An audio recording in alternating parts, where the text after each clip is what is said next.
joie de pouvoir encore louer le Seigneur, de pouvoir l'adorer, de pouvoir nous placer devant lui, d'avoir cette liberté.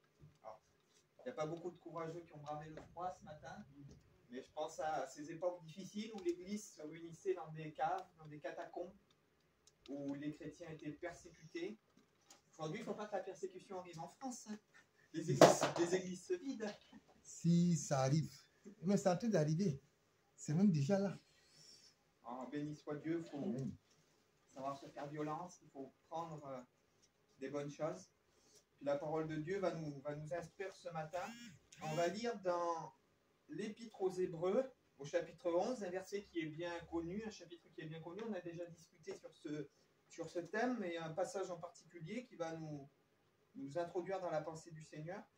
Hébreux 11, il nous est question des témoins de la foi. Hébreux 11, ça commence comme ça. Or, la foi est une ferme assurance des choses qu'on espère, une démonstration de celles qu'on ne voit pas. Et pour l'avoir possédée, les anciens ont obtenu un témoignage favorable. C'est par la foi que nous reconnaissons que l'univers a été formé par la parole de Dieu, en sorte que ce que nous voyons, nous savons que ce que nous voyons n'a pas été fait de choses visibles. Et c'est dans ce fameux passage, à partir du verset 4, où on dit c'est par la foi qu'Abel offrit un sacrifice mieux que Caïn. Et le passage continue, dit c'est par la foi que tel personnage a fait telle chose. C'est par la foi que tel homme de Dieu a fait telle chose. Il est décrit des actes de foi de la part de multiples personnes qui ont accompli des exploits au travers l'assurance de la foi, à travers ce que Dieu leur avait donné.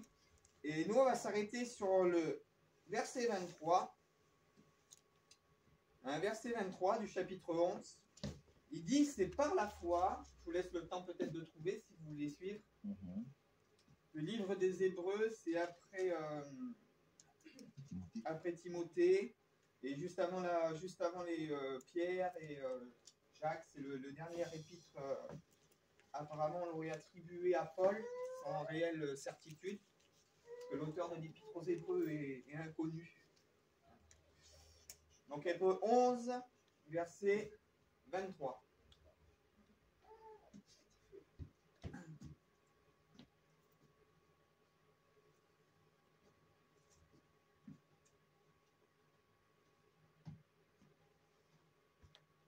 C'est par la foi que Moïse, à sa naissance, fut caché pendant 3 mois par ses parents, parce qu'ils virent que l'enfant était beau et qu'ils ne craignirent pas l'ordre du roi. C'est par la foi que Moïse, devenu grand, refusa d'être appelé fils de la fille de Pharaon. Il préféra être maltraité avec le peuple de Dieu plutôt que d'avoir pour un temps la jouissance du péché. Il regarda l'opprobre de Christ comme une richesse plus grande que les trésors de l'Égypte, car il avait les yeux fixés sur la rémunération. C'est par la foi qu'il quitta l'Égypte, sans être effrayé de la colère du roi, car il se montra ferme, comme voyant celui qui est invisible. C'est par la foi qu'il immola la Pâque, et qui fit l'aspersion du sang, afin que l'exterminateur ne touche pas au premier-né des Israélites. C'est par la foi qu'ils traversèrent la mer Rouge, comme un lieu sec, tandis que les Égyptiens qui tentèrent de passer furent engloutis. Béni soit Dieu. Amen. Nous allons parler des actes de foi et de la foi dans la vie de Moïse. On peut prendre un passage qui va nous orienter dans le même sens. On va prendre le livre de l'Exode au chapitre 2. Livre de l'Exode, chapitre 2. Nous reviendrons sur ce que nous avons lu un peu plus tard. Livre de l'Exode, chapitre 2. Alors, vous connaissez le contexte. Israël est opprimé depuis plusieurs années. Alors, pas depuis 430 ans, parce qu'il y en a qui disent qu'Israël a resté 430 ans en esclavage. Israël a été 430 ans en Égypte, mais l'esclavage n'a pas duré 430 ans. Dans l'ordre chronologique, il faut attendre que le pharaon qui avait connu Joseph meure, qu'il y ait des générations qui passent, et il y a un pharaon qui s'est levé quand le peuple s'est multiplié, qui a commencé à instituer l'esclavage. Selon la tradition juive, Israël aurait été en esclavage pendant environ entre 110 et 160 ans, à peu près. Mais il y a eu un exil, entre guillemets, de 430 ans. C'est une petite note au passage, parce que beaucoup de gens parfois disent qu'il y a eu 430 ans d'esclavage. On lance des chiffres comme ça à travers, sans étudier l'histoire, sans étudier la chronologie des Écritures. Et là, on va voir aussi que la chronologie des Écritures, on va voir qu'entre deux textes, il peut y avoir des fois des années. Hein. Donc, Exode chapitre 2. Un homme de la maison de Lévi avait pris une femme de Lévi. C'est-à-dire que Moïse est un Lévite, de la tribu de Lévi. Hein. Cette femme devint enceinte et enfanta un fils. Alors, il y avait un ordre qui avait été donné, parce que comme les Israélites se multipliaient davantage, le pharaon va dire, on va prendre tous les premiers-nés mâles, donc les garçons, et on va les tuer pour couper justement une génération, pour faire qu'il n'y ait pas d'hommes qui se lèvent, plus d'hommes qui se lèvent, parce que qui dit homme dit homme fort, qui dit guerrier, pour qu'il y ait un soulèvement, etc. Parce que les Égyptiens voyaient que les Israélites devenaient trop nombreux et qu'ils pouvaient, si les Israélites auraient voulu, peut-être même faire une révolte. Donc, ils craignaient ça. Donc, cette femme devint enceinte et elle enfanta un fils. Elle vit qu'il était beau et le cacha pendant 3 mois. Ne pouvant plus le cacher, elle prit une caisse de jonc qu'elle enduisit de bitume et de pois.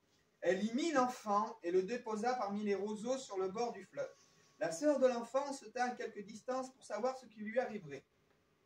La fille de Pharaon descendit au fleuve pour se baigner et ses compagnes se promenaient le long du fleuve. Elle aperçut la caisse au milieu des roseaux. Elle envoya sa servante pour la prendre.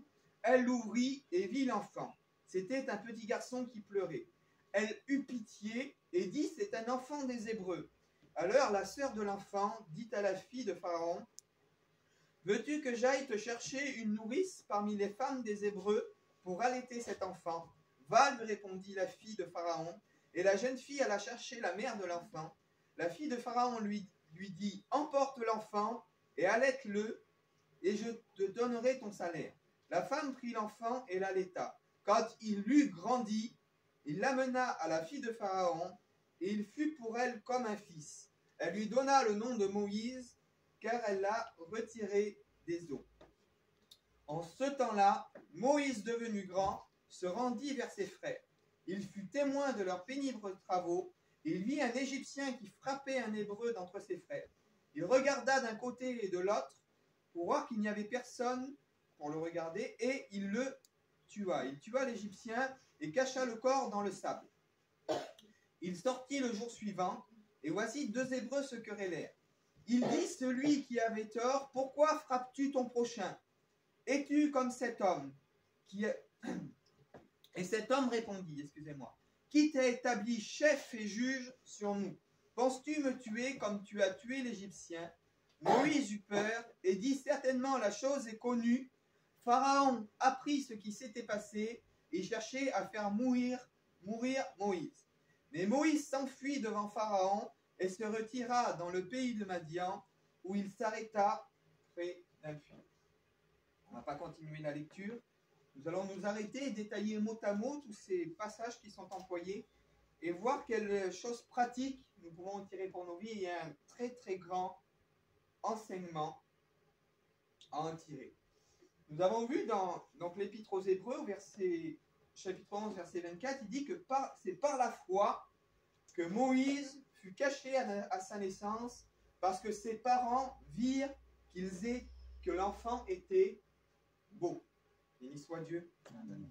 Sans craindre la mort, sans craindre d'être découvert, par la foi, ses parents vont cacher Moïse pour que la destinée et la volonté de Dieu s'accomplissent, parce qu'il était destiné à être le libérateur. Il n'y a pas vraiment de détails, ni de... Leur nom n'est même pas mentionné. Le père et la mère de Moïse. Leur nom n'est même pas mentionné. Et pourtant, quel homme de Dieu et quelle femme de Dieu. Vous dites, mais comment tu peux dire que c'est des grands hommes de Dieu ou que c'est une grande femme de Dieu? C'est une ligne. Il n'y a rien qui décrit leur vie, il n'y a rien qui décrit leur histoire. J'aimerais vous dire que quand on détaille les mots de ces quelques lignes, déjà dans la vie de ses parents, on voit une main agissante de Dieu et on voit la foi d'un peuple, la foi d'une mère, la foi d'un père qui est capable de faire confiance à Dieu pour pouvoir livrer leur enfant entre les mains de Dieu. Il dit, un homme de la maison de Lévi prit pour femme une fille de Lévi. Cette femme devint enceinte. Elle enfanta un fils et elle vit, donc cette femme, elle vit que l'enfant était beau. La raison pour laquelle elle va cacher l'enfant, c'est parce qu'elle va voir que l'enfant, elle va le voir que l'enfant était beau. Dans le mot voir en hébreu, il y a quelque chose de magnifique, il y a quelque chose de magique. Quand on lit la signification des mots, le mot voir, c'est pas voir simplement avec les yeux ou voir simplement comme ça, c'est bien plus que ça. Voir, c'est regarder, mais c'est aussi, dans l'hébreu, ça se dit ra'a, ça se dit comprendre et remarquer, c'est-à-dire analyser une situation, analyser quelque chose et comprendre qu'il y a quelque chose qui se passe à ce moment-là. C'est quelque part, quand il est dit elle vit, on dit ce proverbe en France, on dit il ne voit pas plus loin que le bout de son nez, c'est-à-dire il n'a pas vu ce qui se passait, il n'a rien compris, il n'a rien capté. J'aimerais dire que le mot qui est employé là, c'est tout le contraire. C'est-à-dire que la femme, elle va voir au-delà de ce qu'elle voit. Elle va comprendre quelque chose que sur le moment, on ne peut pas le comprendre. S'il n'y a pas une révélation de Dieu, s'il n'y a pas une intervention de Dieu, elle ne peut pas comprendre. Elle vit que l'enfant était quoi? Elle vit qu'il était beau. Et le mot beau, c'est pas quelque chose forcément que de physique. Il y a quelque chose de plus derrière. Le mot beau, en hébreu, ça se dit, alors j'ai peut-être du mal à le prononcer, T-O-W-B. Donc top, ça se dit peut-être comme ça. Et le mot beau veut dire bon aussi, mais il veut dire bon, il veut dire aussi pur. C'est-à-dire qu'elle a vu que à travers cet enfant, il y a quelque chose derrière qui se cachait. Et c'est une révélation de Dieu à ce moment-là de dire cet enfant, il n'est pas comme les autres. Cet enfant, il a quelque chose de particulier. C'est par la foi, parce qu'elle était attachée à Dieu, c'est sa mère qui va avoir la révélation. C'est sa mère qui va avoir la révélation et Dieu va lui montrer, cet enfant, il n'est pas comme les autres. Cet enfant, il n'est pas commun. Ce que j'ai mis entre tes mains, il y a peut-être des dizaines d'enfants qui sont nés, des centaines d'enfants qui sont nés autour de toi, mais cet enfant-là, faut que tu le caches, cet enfant-là, il n'est pas comme les autres. Il y a quelque chose de particulier. Et Dieu, parfois, nous révèle des situations, ou nous révèle des choses sur notre vie, ou sur la vie de quelqu'un d'autre. Et la révélation que cette femme, elle n'a pas une révélation sur elle-même, elle a une révélation sur quelqu'un d'autre. Elle a une révélation sur son fils, qui est encore qu'un nourrisson, qu'un bébé qui n'a aucune force, qui n'a aucun pouvoir, qui ne peut rien faire, qui ne peut pas sauver sa vie. Dieu lui dit, cache cet enfant parce que cet enfant a quelque chose de particulier. Elle vit que l'enfant était beau, elle va comprendre quelque chose qu'on ne peut pas comprendre. Et ça me bénit, moi, parce que on a la même interprétation, les mêmes mots qui sont employés dans Genèse chapitre 1, verset 4. Hein, il dit que Dieu dit que la lumière soit et la lumière fut. Et le passage dit Dieu vit que la lumière était bonne. Dans ce passage qui est écrit Dieu vit que la lumière était bonne, on a le mot ra, donc Dieu voit, mais voit au-delà de ce qu'on peut considérer, de ce qu'on peut concevoir. Et vit que la lumière était bonne, c'est le mot top qui est employé, c'est le même mot. La phrase est la même. Quand cette femme voit que son fils est beau, c'est la même phrase identique que Dieu vit que la lumière était bonne. Mais Dieu sait que la lumière est bonne, comme si que Dieu aurait besoin de s'apercevoir. Vous imaginez que ce qu'il y a dans le cœur de cette femme, c'est la même révélation. Et c'est la même vision que lorsque Dieu voit que la lumière est bonne. Ça, c'est surprenant. C'est un miracle qui vient du ciel. C'est Dieu qui lui révèle que dans son fils, il y a la lumière. Que dans son fils, il y a une libération. Que dans cet enfant, il y a un potentiel qu'elle ne soupçonne même pas. Qu'elle ne soupçonne même pas. Et cette femme va mettre en œuvre tous les moyens qui sont quelque part humains pour pouvoir le préserver. Et j'aimerais vous dire que quand Dieu nous appelle à quelque chose, il faut que nous mettions, et ça c'est une réalité, il faut que nous mettions à la disposition de Dieu nos moyens. C'est-à-dire ce qui est possible pour nous de faire, nous devons le faire. Jésus est devant le tombeau de Lazare. Lazare est mort depuis 4 jours. Et Jésus regarde les gens qui sont là et il va dire aux gens, roulez la pierre.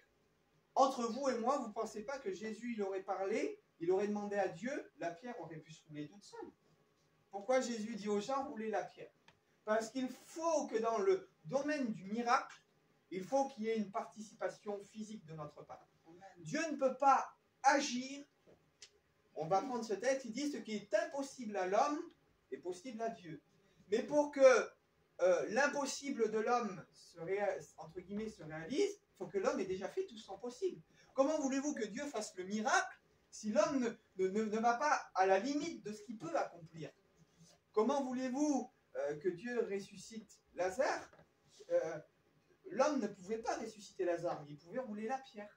C'est-à-dire que l'homme a fait ce qu'il avait pu faire, c'est pour ça que Jésus dit rouler la pierre, ça c'est à votre portée. Ça c'est à votre capacité de rouler la pierre, c'est à votre portée.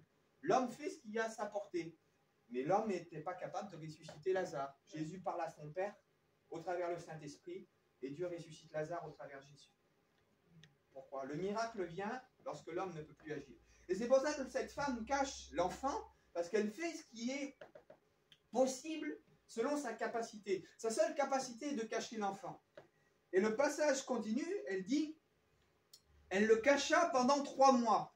Mais ne pouvant plus le cacher. C'est-à-dire que là, elle arrive au-delà de sa capacité. Sa foi est en action. Avec la foi, elle cache l'enfant. Elle met toute sa capacité dans ce que Dieu lui a montré, de dire, Seigneur, tu m'as montré quelque chose de particulier. Tu m'as donné une révélation sur cet enfant. Tu m'as donné une révélation sur cette situation, sur telle ou telle chose.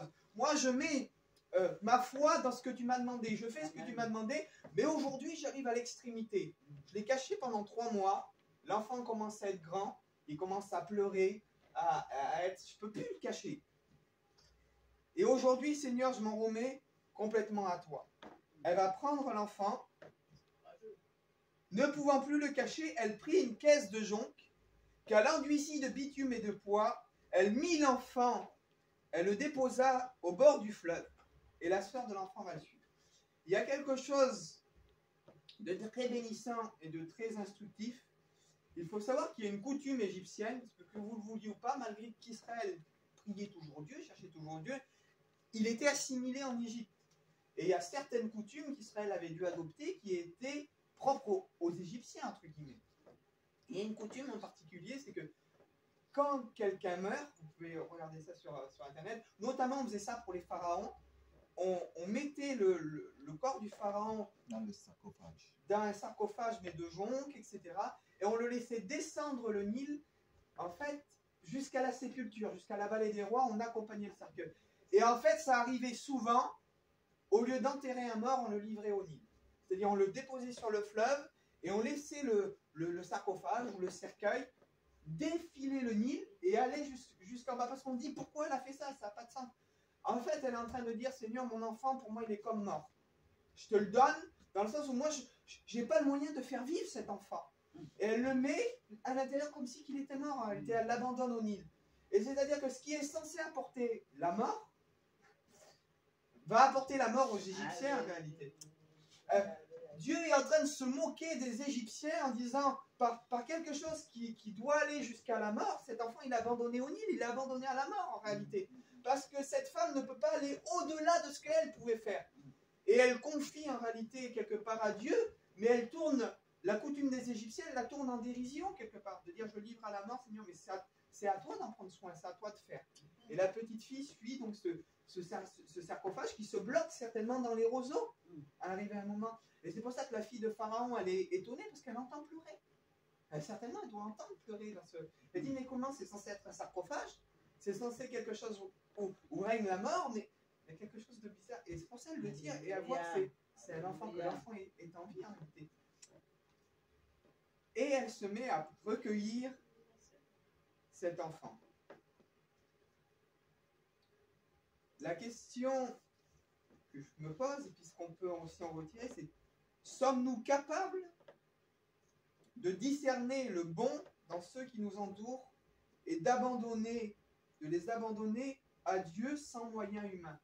Elle sait que son fils, il y a quelque chose de bon en lui, et ce qu'il y a de bon en lui, elle ne peut pas, elle, le faire sortir, le faire jaillir. Elle n'a pas de moyen d'amener à maturité ce que Dieu lui a montré. Et Dieu nous a montré parfois des choses dans les gens qui nous entourent, des bonnes choses. On sait que les gens qui nous entourent, des fois, ont de bonnes capacités, ont de bonnes qualités, mais malheureusement, parfois, ils sont dans le monde. Mais est-ce qu'on est capable de dire à Dieu, Seigneur, aujourd'hui, moi, je ne veux plus m'en tracasser, je ne veux plus m'en occuper, je te livre, telle cette femme qui a livré au Nil son enfant, la vision que Dieu lui avait montrée, de dire, je te livre, Seigneur, je te livre mes enfants, je te livre mon gendre, ma femme, mon mari, mettez ce que vous voulez, je te livre. Et moi, je me retire. Je me retire parce que je n'ai pas le moyen d'aller au-delà. Moi, j'ai fait ce qui était humainement possible, mais le miracle, c'est toi qui dois le faire. Et donc, on doit être capable de discerner, de comprendre que ce qu'il y a de bon, peut-être dans les gens qui nous entourent, c'est Dieu qui doit l'amener à maturité. Alors peut-être que Dieu peut se servir de nous, il n'y a pas de problème. Mais Dieu a un plan qui est bien plus excellent que le nôtre. Dieu a une manière de faire qui est bien plus excellente que la nôtre. Et on doit être capable de se retirer, de dire, Seigneur, maintenant c'est toi qui fais. Alors le moyen que Dieu utilise, la fille de Pharaon le recueille, le reçoit. Cette femme qui croyait avoir perdu son fils, au bout de peut-être 2-3 heures, elle le récupère et elle devient sa nourrice. Ce qui est étonnant, c'est que l'enfant lui est confié jusqu'à son sevrage. Un enfant, en général, il est sevré entre 2 et 4 ans. Donc on va dire qu'elle a gardé son enfant qui devait mourir sous une lettre, une protection de la fille de Pharaon. Donc parce qu'elle a su dire, Seigneur, je te fais confiance et j'abandonne tout, je n'ai pas de moyens. Dieu lui trouve un moyen. Dieu lui trouve un moyen de récupérer ce qu'elle perd, et de garder son fils pendant quasiment 3 ans. C'est Dieu, c'est un miracle. Cette femme, elle n'est pas nommée, et pourtant elle est citée dans les témoins de la foi. Elle est citée des années après par un homme de Dieu qui dit que c'est par la foi que les parents de Moïse cachèrent l'enfant parce qu'ils virent que l'enfant était beau, parce qu'ils ont su discerner qu'il y avait quelque chose dans cet enfant. Ils ont une révélation de Dieu. Dieu leur montre. Ils mettent leur confiance en Dieu. Et Dieu a un plan et il est en train de l'exécuter. Elle confie l'enfant 3 ans après environ à la fille de Pharaon. Mais là, c'est pareil de dire, Seigneur, tu m'as ramené mon enfant et je le confie au monde en réalité. Parce que Pharaon, l'Égypte, c'est ça. Je le confie au monde. Est-ce que mon enfant, de ce que tu as mis en lui, est-ce que ça va subsister? Est-ce que la promesse que tu m'as faite, est-ce que ça va arriver à maturité? Est-ce que ça va subsister? Et pourtant, cette femme laisse Dieu faire. Laisse Dieu agir et Dieu faire. Elle lâche les rênes pour son enfant, pour ce que Dieu lui a dit. Elle lâche totalement les rênes et elle laisse Dieu prendre le contrôle, entre parenthèses, de la vie de Moïse. Ce qui est étonnant, c'est dans ce passage où, un peu plus bas, il dit, elle lui donna le nom de Moïse, car elle dit, je l'ai retiré des eaux. Verset 11, en ce temps-là, Moïse devenu grand. Entre ces deux passages, le moment où elle le recueille, et le moment où il dit, en ce temps-là, Moïse devenu grand, selon la tradition juive, il y a presque 40 ans qui s'est écoulé. Alors nous, on lit deux passages, c'est bien, on ne sait pas tout ce qui s'est passé dans la jeunesse de Moïse, c'est un mystère. Mais étant fils de la fille de Pharaon, Moïse a reçu la meilleure éducation, des meilleurs enseignants égyptiens. Moïse a vécu selon la coutume des Égyptiens, et dit que Moïse devenu grand en ce temps-là, c'est-à-dire qu'il y a eu un moment qui a été pour Moïse une transition. Un moment qui a été pour Moïse le moment où il a fallu qu'il prenne conscience des choses. Le moment où il a choisi. Et voyez la notation, le lien qu'il y a entre le premier texte que nous avons lu et l'histoire. Il dit, en ce temps-là, Moïse devenu grand. Et nous, le texte nous dit, le texte de Hébreux 11, 23, il dit, c'est par la foi que Moïse devenu grand. Vous voyez, il y a le même schéma. En ce temps-là, Moïse devenu grand. Il dit, se rendit vers ses frères et il fut témoin de leurs pénibles travaux. L'autre passage nous dit, c'est par la foi que Moïse devenu grand refusa d'être appelé fils de la fille de Pharaon. Moïse a profité de tous les bienfaits de l'Égypte. Il a été éduqué, élevé comme un Égyptien, et pourtant il prend la décision d'aller vers ses frères. Il les considère comme ses frères. Il aurait très bien pu se considérer comme un Égyptien, dire j'ai été élevé comme un Égyptien, j'ai été élevé dans le palais de Pharaon, mes frères ne sont pas des Israélites, mais mes frères sont mes frères égyptiens qui ont grandi avec moi. Entre guillemets, j'extrapole un peu, j'embellis un peu l'histoire, mais c'est mes cousins qui ont grandi avec moi dans le palais, avec qui je prenais les petits déjeuners, c'est eux mes frères. C'est mes cousins, mes frères, ma famille. C'est pas ces Hébreux qui sont là-bas dans la vallée de Goshen, qui sont esclaves, c'est pas eux mes frères. Et pourtant, il y a eu un moment. C'est par la foi que Moïse est devenu grand. Il y a eu un moment où Dieu a dû travailler, on ne sait comment, on ne sait pourquoi, mais Dieu a travaillé le cœur de Moïse.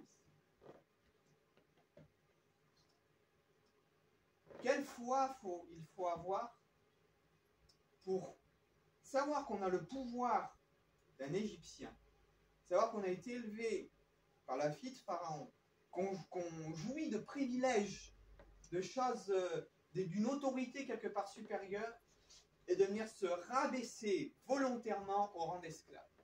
Le texte dit, c'est par la foi que Moïse, devenu grand, refusa. Il va refuser. Il dit, en ce temps-là, Moïse, devenu grand, se rendit vers ses frères.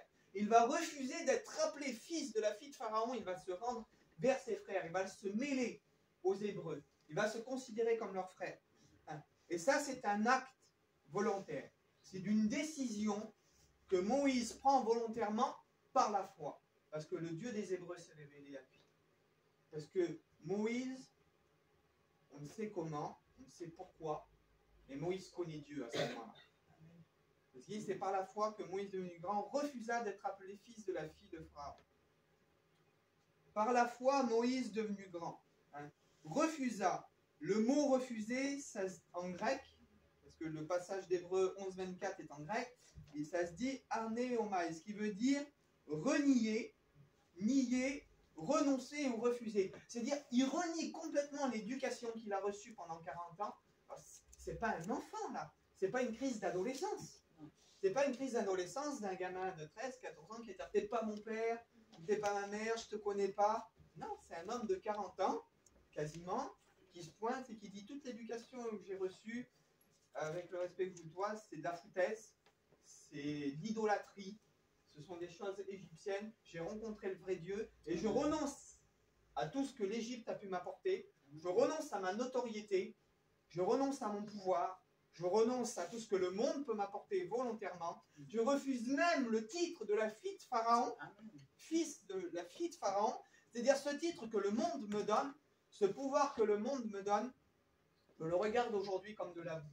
On a un parallèle avec ce que l'apôtre Paul dit. Il dit, moi j'ai été élevé au pied de Gamaliel, je suis hébreu, né d'hébreu, etc. Il dit, malgré que c'est une bonne chose, mais il dit tout ça, il dit, c'est pas ce qui fait ma gloire. Il dit, je le regarde aujourd'hui comme de la boue, afin de gagner Christ. Amen. Afin de gagner, en réalité, afin de faire ce que Christ me demande. Et le passage, il est en parallèle avec ça, il dit, parce que Hébreux 11-24, il dit, car il préféra, il dit, être maltraité avec ses frères, plutôt que d'avoir pour un temps la jouissance du péché.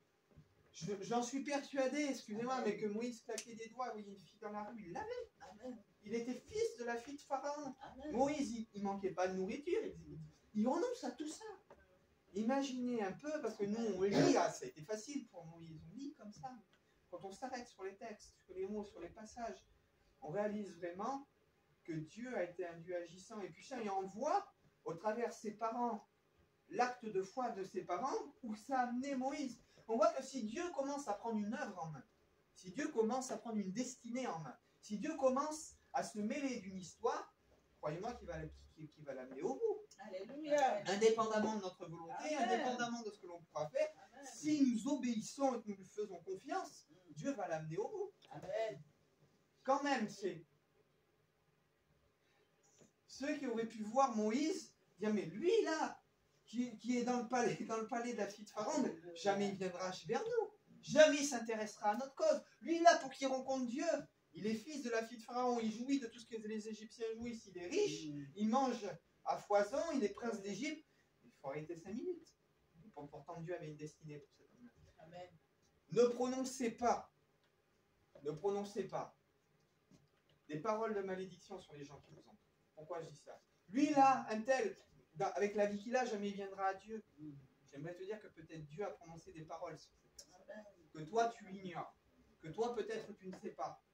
Le plus sale des sales, celui qui est dans le plus profond de l'Égypte, élevé avec la mentalité des Égyptiens, fils de la fille de Pharaon. Si Dieu a une destinée pour une personne comme ça, Dieu est capable de la ramener vers ses frères. Dieu est capable de la ramener de le ramener à l'église, de l'amener à l'église, qui peut faire partie du peuple de Dieu. Dieu est capable de transformer totalement son éducation, totalement sa vie, totalement sa façon de penser. Et il est capable de renier tout son enseignement, tout ce qu'il a reçu, tout ce qu'il a compris, pour vivre dans l'humilité, pour vivre dans l'humiliation, pour être maltraité, parce qu'il choisit volontairement, le passage nous dit, car il préféra, il dit l'opprobre de Christ, être maltraité avec ses frères, plutôt que de jouir pour un temps du péché, plutôt que d'avoir pour un temps la jouissance du péché. Vous savez, bien souvent de fois, nous condamnons les gens qui nous entourent en disant, lui jamais il viendra, ou lui il est perdu d'avance, ou lui il va brûler, alors que nous ne savons pas ce que Dieu a prévu pour des personnes. Il ne s'est pas réveillé à 20 ans, hein. Il avait 40 ans quand il est venu. C'est pas tout jeune, c'est pas non plus hyper vieux, mais c'est pas tout jeune. Dieu a des plans pour chaque personne. Et nous devons tout remettre entre ses mains et lui faire confiance. C'est par la foi que Moïse devenu grand, lorsqu'il est devenu homme, il a nié, il a renoncé, il a refusé le titre d'être nommé, d'être appelé simplement. Il va refuser d'être appelé fils de la fille de Pharaon. C'est-à-dire ça, c'est mon ancienne identité. Mais je rejette mon ancienne identité. Amen. Je rejette ce que j'étais. Et aujourd'hui, je prends une nouvelle identité en Dieu. Peut-être une identité d'esclave, peut-être une identité de quelqu'un qu'on va fouler aux pieds. Mais une identité qui est dans la volonté de Dieu. Moïse ne sait pas. Son but, peut-être même à ce moment-là, ce n'est pas d'être le libérateur. Il voit simplement, le passage dit, qu'il va voir un Égyptien qui frappait un Hébreu d'entre ses frères. Donc il les considère comme ses frères. Il va regarder, il va tuer un Égyptien dans le sable. Il sortit le jour suivant. Voici deux Hébreux se querellaient. Il dit à celui qui avait tort, pourquoi frappes-tu ton prochain? Pourquoi frappes-tu ton prochain? Moi, ce qui me touche, c'est qu'on voit vraiment que Moïse, à ce moment-là, il a adopté vraiment, on va dire, la religion juive, entre guillemets, puisque même qu'il n'y a pas la loi encore, il dit aux Juifs qu'il a, mais pourquoi tu t'opprimes ton frère? Pourquoi tu frappes ton prochain? Mais ça, c'est le principe c'est les principes de la loi que Dieu va donner après. Mais déjà, c'était écrit dans leur cœur. Il y avait déjà des choses que Dieu leur avait communiquées. Pourquoi tu frappes ton frère? Pourquoi tu te querelles avec ton frère? Il est en train, en réalité, de dire ce que vous faites, c'est pas bien pour Dieu. Tu frappes ton frère, tu en querelles avec ton frère. Il y a déjà pas assez de problèmes et de difficultés. On voit vraiment que Moïse a adopté quelque part, que Dieu est en train de transformer son cœur, malgré qu'il a commis un meurtre, qu'il a tué un Égyptien. Comme je dis, la loi est encore là, donc tu ne tueras point, n'est pas encore écrit. Mais on voit quand même qu'il y a un changement qui s'est opéré dans la vie de Moïse, puisqu'il est là, capable de s'afficher pour ses frères. Et Moïse va essayer, donc il a tué un Égyptien, il va essayer quelque part de remédier à la situation, mais encore une fois avec des moyens humains. Moïse avait besoin d'une très très grande formation pour devenir le libérateur. Moi, ce qui m'étonne vraiment, alors, dans ma mentalité humaine, si j'aurais été Dieu, j'imagine un peu, si j'aurais été Dieu, j'aurais dit quand même, Moïse, les princes d'Égypte, il peut aller voir Pharaon et dire quand même, je suis prince d'Égypte, là c'est tous mes frères, tu vas les laisser tranquilles maintenant. Essayer de dire, aller voir sa mère, regarde maman, il fait du mal à mes frères, essayer avec sa notoriété, avec ce qu'il savait, il aurait pu essayer de faire bouger les chats. Mais Dieu ne voulait pas d'un prince d'Égypte pour libérer son peuple. Amen. Dieu voulait un berger. Amen. Il a fallu que Dieu l'envoie, malgré toutes ces situations, jusqu'à Madian. Et la parole nous dit qu'entre le moment où il devient berger, lui il ne pense pas, certainement qu'il craint Dieu dans son cœur, mais il connaît Dieu d'une façon, mais la pleine révélation de Dieu et du plan que Dieu a pour sa vie, ça va s'effectuer, vous savez, plus loin, lorsque la vision du buisson ardent, où Dieu se révèle pleinement à lui, je suis le Dieu d'Abraham, d'Isaac et de Jacob, le Dieu de tes pères, je t'ai choisi, toi, pour libérer mon peuple, etc. Quand j'ai vu sa souffrance, vous connaissez l'histoire. Il a fallu que Dieu le forme pendant 40 ans à être berger. Il a fallu que tout ce qui était de l'Égypte, parce qu'on le veuille ou pas, malgré qu'il refuse, lui, d'être appelé fils de la fille de Pharaon, c'est un départ. Malgré qu'il refuse ce titre, qu'il est devenu grand, qu'il veut être traité comme ses frères, qu'il veut de Dieu, c'est une réalité. Mais Dieu a besoin de faire mourir. Et ça, on peut le prendre pour chacun et chacune de nos vies. Dieu a besoin de faire mourir le prince d'Égypte qui est en nous. Parce que vous le vouliez ou pas, tout ce que le monde nous a apporté, ça a laissé des stigmates. C'est vrai, il disait tout à l'heure, j'étais là avec ceinture 5e dame ou ceinture noire, enfin, karaté ou taekwondo. Karaté. Quand on a ce pouvoir, ça laisse des traces. On sait que quelqu'un nous chauffe, là, en 2 secondes, il est balayé. L'Égypte a laissé des traces dans ton cœur. Et ça, c'est quelque chose que Dieu doit effacer tout doucement. Ça peut prendre des années pour faire un travail sur nos vies. Malgré que Dieu nous transforme tout de suite. Et parfois, faire un travail sur nos vies, parfois, ça demande des années. Ça demande des années. C'est pour ça qu'il dit, faites mourir. C'est ton devoir. Faites mourir par l'esprit les actions de la chair. Il aurait très bien pu dire, la chair est morte, c'est fini, vous avez pas... Paul, il dit, je tiens mon corps assujetti. Et dans le texte grec, il dit, j'ai mis une muselière, c'est ça que ça veut dire, à ma chair, à mon corps. Parce que la chair est toujours prête à mordre. La chair est toujours prête à se réveiller. C'est ce qu'on disait tout à l'heure en discutant. Il dit, on fait des choses à moi, et maintenant on le fait à mes enfants. Ça pique. Comment on fait? On le fait à nos enfants. Alléluia. Faut que Dieu agisse. Il y a certaines situations, si Dieu ne nous stoppe pas, si Dieu n'intervient pas, parce que qu'on le veuille ou pas, et ça c'est une réalité biblique que les gens n'ont pas assimilée ou ont du mal à assimiler. La Bible nous dit que Dieu nous a régénérés. Oui, notre âme et notre esprit, ça c'est une réalité. Lorsque Dieu nous transforme, il transforme notre âme et notre esprit. On a un sentiment nouveau, un cœur nouveau. Dieu met en nous sa loi, Dieu écrit sur notre cœur sa parole. Maintenant, il y a un passage qui dit que notre corps attend la rédemption. Notre chair, là, elle n'est pas transformée, elle encore. Notre chair, elle n'est pas née de nouveau. C'est pour ça qu'il dit, tenez-la assujettie. Pourquoi? Parce que la Bible dit, vous connaissez le passage, il dit que Jésus est né dans une chair semblable à celle du péché. Ça veut dire quoi? Que la chair, elle est vouée au péché. Et là, je ne trahis pas un secret. Jésus, quand il était dans son corps de chair, Jésus aurait pu pécher. Il n'a pas péché. Mais comme il était dans une chair semblable à celle du péché, la chair de Jésus le poussait à pécher. Certainement. Qu'est-ce qui me fait dire ça? Jésus jeûne 40 jours. Il eut faim. C'est sa chair. Jésus a eu faim. Le diable vient et dit, si tu es fils de Dieu, ordonne que ces pierres deviennent du pain. La chair de Jésus, à ce moment-là, le pousse à pécher. Il ne pêche pas. Mais il y a quelque chose qui est amorcé. Sa chair le pousse. Sa chair le pousse à dire, si je veux, je peux ordonner que ces pierres deviennent du pain. Sa chair le pousse à commettre quelque chose que Dieu ne veut pas. Sa chair le pousse. Mais il combat sa chair avec la parole. L'homme ne vivra pas de pain seulement, Amen. mais de la parole, de toute parole qui sort de la bouche de Dieu. Il combat sa chair. Et ça veut dire quoi? Ça veut que lui qui était fils, il a appris l'obéissance au travers des choses qu'il a su faire. Même lui qui était fils, sa chair le poussait au péché, malgré qu'il n'a pas péché. Mais sa chair le poussait au péché. Que nous ne le voulions pas, notre chair, étant donné que nous avons une chair qui est vouée au péché, une chair qui attend la rédemption, si nous ne combattons pas notre chair, si nous ne soumettons pas notre chair. Et ça, c'est bête, mais c'est une réalité. On peut soumettre notre chair pendant 4 jours, 5 jours, et à un moment, on va avoir un moment de faiblesse.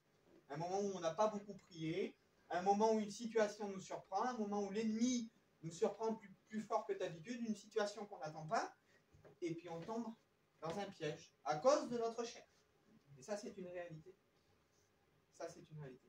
Il a fallu attendre 40 ans pour que Moïse soit formé par Dieu, afin que ce qui l'empêchait d'obéir à Dieu, afin que ce qui l'empêchait de prendre le rôle qu'il devait prendre, comme berger sur le peuple d'Israël, non pas comme étant un homme qui a gardé les stigmates de l'Égypte, mais comme étant un homme qui est totalement détaché de l'Égypte, totalement détaché de cette vie mondaine, de ces choses mondaines, de ces choses qui ont une emprise sur lui. C'est par la foi que Moïse, devenu grand, refusa d'être appelé fils de la fille de Pharaon. Il refuse d'être un Égyptien, il refuse de profiter de sa notoriété. Dieu ne se sert pas de lui en tant que prince d'Égypte, mais il l'envoie dans le désert pour devenir berger. 40 ans d'apprentissage égyptien. Pendant 40 ans, il a été apprenti égyptien. Pendant 40 ans, il a été élevé comme un Égyptien. Et semblerait-il que pour contrebalancer, Dieu va dire, les 40 ans que tu as passé chez les Égyptiens, les 40 ans qui t'ont stigmatisé, qui t'ont piqué, qui ont donné à ta chair une mentalité, qui ont donné à ta chair une façon de penser, mais tu vas passer ces mêmes 40 ans à tout désapprendre ce que tu as appris. Tu vas passer ces mêmes 40 ans dans le sens opposé. Si tu as passé 40 ans en étant prince d'Égypte, avec une cuillère en argent dans la bouche, excusez-moi du mot, mais c'est pour rigoler un petit peu. On était là, on te donnait comme ça, on te nourrissait, tout ce que tu voulais, tu l'avais. Maintenant, tu vas passer 40 ans à garder des chèvres, à garder des brebis, à être dans la boue, à être dans le froid, à être peut-être sale, pas pouvoir te laver comme tu veux, pas pouvoir faire comme tu veux. Du sommet que tu étais, tu vas passer par l'humiliation. Alléluia. Si 40 ans, tu étais au top selon le monde, maintenant pendant 40 ans, je vais te former et tu vas apprendre l'humilité. Tu vas apprendre la crainte. Wow. 40 ans pour désapprendre et être un berger selon Dieu par la foi. Alors vous voyez, quand on reprend le texte, c'est par la foi, Hébreux 11, 23, que Moïse, à sa naissance, fut caché pendant 3 mois. Ça, c'est la foi de ses parents. Mais la prédestination. Parce qu'ils virent, comme j'ai dit, Dieu vit que la lumière était bonne. Le même mot. Ils vont voir que dans cet enfant, il y a quelque chose de particulier. À travers une révélation de Dieu, certainement. Ils virent qu'il était beau et qu'ils ne craignirent pas l'ordre du roi. Quand Dieu a montré quelque chose sur cet enfant, peu importe de mourir, de ne pas mourir, peu importe ce qui va arriver, Seigneur, je te fais confiance. Et je fais ce que tu m'as demandé. Amen. C'est par la foi que Moïse, devenu grand, 40 ans égyptien, il devient grand, Dieu travaille son cœur, Dieu touche son cœur. Il refuse d'être appelé fils de la fille de Pharaon. Il préféra être maltraité avec le peuple de Dieu plutôt que d'avoir pour un temps la jouissance du péché. Alors, il ne faut pas se leurrer. Moïse a préféré être maltraité, a préféré l'humiliation. Nous, on veut faire partie du peuple de Dieu, mais on ne veut pas des fois être maltraité et subir l'humiliation. Et si tu fais partie du peuple de Dieu, tu dois accepter d'être maltraité et de subir parfois l'humiliation. Jésus, ce passage qui parle de Jésus, que j'ai cité, il dit, il a appris, et il est question de Jésus, bien qu'il soit fils, l'obéissance au travers des choses qu'il a souffert. On veut être appelé fils, mais on ne veut pas apprendre l'obéissance et on ne veut pas souffrir. On veut jouir de ce que Dieu nous donne, mais on ne veut pas apprendre l'obéissance par la souffrance. Il faut prendre l'évangile tout entier. Alors bien sûr, qui dit que Dieu pourvoit à tous nos besoins. Bien sûr, il est dit que Dieu nous donne le pouvoir de marcher sur les serpents, les scorpions, que Dieu est là pour nous. Et le problème qu'il y a aujourd'hui dans le monde évangélique, c'est qu'il y a beaucoup trop de gens qui vont prôner cette prospérité à l'extrême, sans tenir compte qu'il y a un pauvre nommé Lazare, qui était malheureux, couvert d'ulcères, et qui voulait se rassasier des miettes, mais c'était un chrétien. Et puis pourtant, il a souffert, il a été maltraité toute sa vie. On dit que quand on a Dieu, on ne peut pas être pauvre. On dit que quand on a Dieu, bien sûr que tu vas pouvoir... Et c'est lui le juge. Et si Dieu veut l'appareil dans les témoins de la foi, il cite des hommes qui ont vécu des exploits, mais après il cite des hommes, c'est par la foi qu'Isaïe, tu vas pas mourir, c'est par la foi que les prophètes sont morts, etc. Donc, la foi est un global. La foi, en grec, c'est le mot pistis. Et pistis, ça veut dire fidélité. C'est foi, mais c'est aussi fidélité. Comme fidélité dans un mariage. C'est-à-dire, quand on aime notre mari ou notre femme, quand on se marie avec quelqu'un, qu'il nous arrive de la prospérité financière ou de la disette, on est avec la personne. Et ce qui compte, ce n'est pas notre situation. Ce qui compte, c'est d'être avec celui qu'on aime. Ce qui compte, c'est d'être avec Dieu. Si on aime Dieu, réellement, si Dieu a réellement touché notre cœur, si Dieu a réellement transformé notre vie, si nous sommes entrés dans une relation d'amour avec lui, d'amour avec Dieu, ce qui doit compter, c'est pas ce qu'il va faire, entre parenthèses, parce que nous devons lui faire confiance. C'est pas la richesse ou la disette qui doit, on va dire, changer notre comportement envers lui. Mais si nous lui faisons confiance, de dire Seigneur, peu importe où tu m'emmènes, je t'aime et je veux vivre avec toi. Amen. Je t'aime et je veux vivre avec toi. Je veux vivre avec toi jusqu'à l'avènement de ton règne, jusqu'à ce que ton royaume vienne, jusqu'à ce que ton règne vienne, jusqu'à ce que je connaisse ce monde, comme on dit, où il n'y aura plus d'injustice, plus de maltraitance, où Dieu régnera réellement. C'est par la foi que Moïse, devenu grand, refusa d'être appelé fils de la fille de Pharaon. Il préféra être maltraité avec le peuple de Dieu plutôt que d'avoir pour un temps la jouissance du péché. Il regarda l'opprobre de Christ comme une richesse plus grande que les trésors de l'Égypte, car il avait les yeux fixés sur la rémunération. C'est par la foi qu'il quitta l'Égypte, sans être effrayé de la colère du roi, car il se montra ferme, comme voyant celui qui est invisible. C'est par la foi qu'il immola la Pâque, qui va obéir à Dieu aussi en faisant la Pâque, en disant Seigneur, tu as dit que tu allais envoyer l'exterminateur, mais je te fais confiance, je sais que tu ne vas pas toucher aux enfants d'Israël. C'est par la foi qu'ils traversèrent la mer Rouge, comme un lieu sec, tandis que les Égyptiens qui tentèrent de passer furent tous engloutis. Béni soit Dieu. Nous voyons que dans la vie de Moïse, ça a été une vie d'acte de foi, une vie de décision et une vie où il s'est affiché. Quand Dieu lui demande au travers du buisson ardent, je t'ai choisi, mais Seigneur, je ne sais pas parler, je bégaye. Il trouve des excuses, mais Dieu a dit c'est toi. Mais il a obéi à Dieu. Il a obéi à Dieu et il a fait ce que Dieu lui avait demandé parce que Dieu avait une destinée pour lui. Il faut des fois se placer devant Dieu et dire Seigneur, que ma vie soit faite d'actes de foi, que je sois un homme résolu. Il préféra être maltraité avec ses frères, il a choisi volontairement. Quand Dieu nous parle, soyons résolus dans les décisions que nous prenons, dans le chemin que nous avons à suivre avec lui, faisons-lui réellement confiance. On prie le Seigneur ensemble. Amen.